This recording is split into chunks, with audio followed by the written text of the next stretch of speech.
Hello అందరికీ శ్రీరామనవమికి ప్రసాదం కింద పెట్టడానికి రవ్వ లడ్డు అయితే చేశాను. ఎలా చేయాలో చూద్దాం. స్టవ్ ఆన్ చేసి కడాయి పెట్టి 2 టేబుల్ స్పూన్ వరకు నెయ్యి వేసుకున్నాను.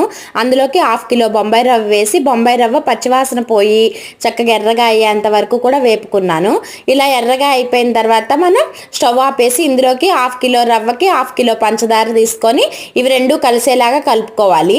ఇవి రెండు కలుపుకున్న తర్వాత ఇందులోకి మన దగ్గర ఉన్న డ్రై ఫ్రూట్స్ అన్నీ కూడా వేసుకోవాలి. నాకు క్రిస్మస్ ఫ్రై చేయడం ఇష్టం ఉండదు, అందుకని అలానే వేసేసాను.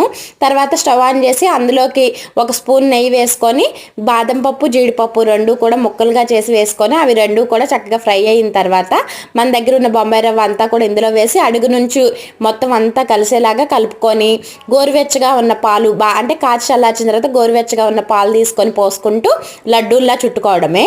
అంతే, మనకి రవ్వ లడ్డు అయితే రెడీ అయిపోతుంది. Thank you for watching and please do subscribe my channel Gujarat ముచ్చట్లు.